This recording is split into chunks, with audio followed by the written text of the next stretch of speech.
Moses came down carrying the words of God and shattered them before a golden idol. Before the dust settled on the broken covenant, the people had waited, their patience wearing thin under the desert sun.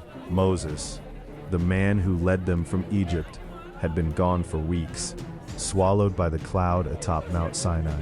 Uncertainty festered until a desperate cry rose from the multitude.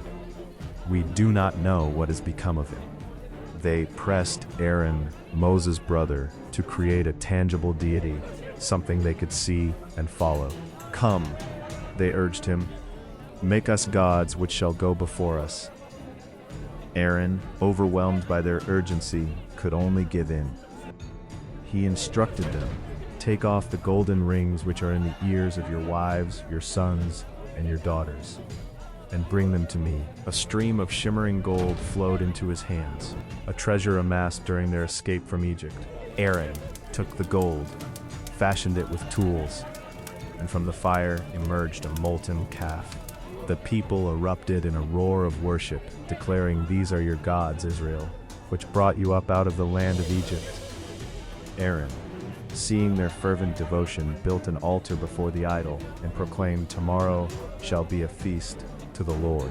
The next morning, the desert camp became a scene of chaotic celebration, offerings burning, people eating, drinking, and dancing. High on the mountain, amidst the swirling cloud, the presence of God suddenly shifted. A deep, resonant voice spoke to Moses, its tone heavy with disappointment and anger. "Go, get down, for your people, whom you brought up out of Egypt, have corrupted themselves. They have quickly turned from the way I commanded them, making a molten calf, bowing down and sacrificing to it." The voice declared, "I have seen these people, and behold, they are a stiff-necked people." Then came a terrible pronouncement. "Now leave me alone, that my wrath may burn hot against them, and that I may consume them." The voice even offered to make a great nation from Moses alone, replacing the rebellious people. But Moses, instead of accepting the offer, began to plead fiercely for his people. "Why does your wrath burn hot against your people, whom you brought out of Egypt with such great power and a mighty hand?" He reminded the Lord of the Egyptians' scorn, who would say, "He brought them out only to kill them in the mountains.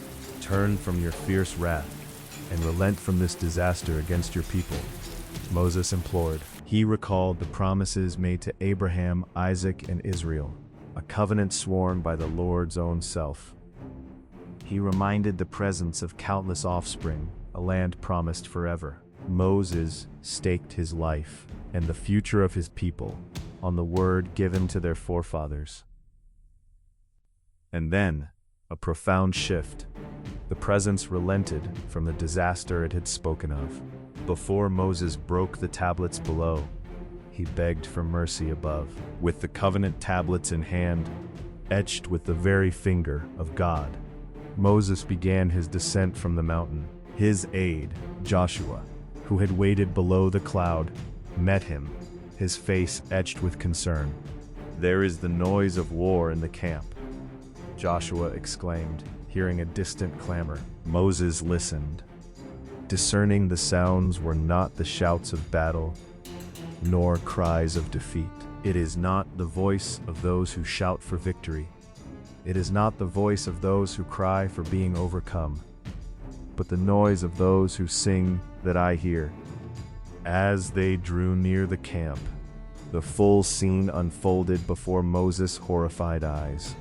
The golden calf, standing stark against the desert dust, was the center of a frenzied, idolatrous feast. Moses' anger flared, a righteous fury that burned hotter than any desert sun.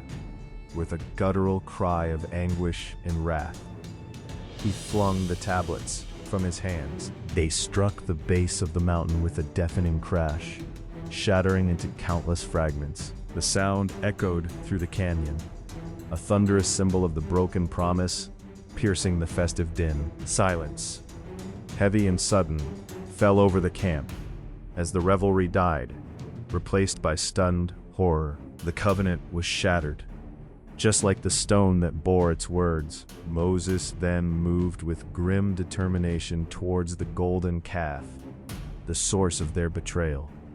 He seized the idol, dragged it to a fire, and watched as the precious metal melted and burned. He then painstakingly ground the ashes and residue of the melted gold into a fine, bitter powder. This metallic dust, the essence of their false god, he scattered upon the camp's water source. And then, in a chilling act of judgment, he made the children of Israel drink from that bitter water.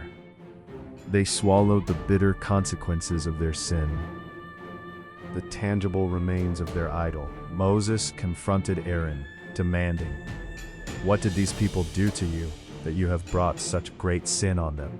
Aaron offered weak excuses, blaming the people's evil nature and claiming the calf came out of the fire by itself. Moses then stood at the camp's gate and cried out, "Whoever is on the Lord's side, come to me." Only the sons of Levi responded, gathering around him, ready to obey.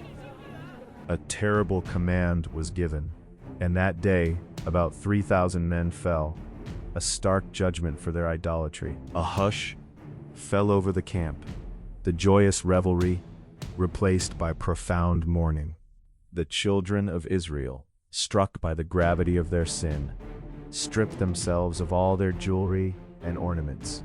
Moses climbed the mountain once more, determined to plead for his people's forgiveness, even at the cost of his own life. "If you will, forgive their sin, and if not, please blot me out of your book." He bravely petitioned the presence. The presence responded, "Whoever has sinned against me, him will I blot out of my book."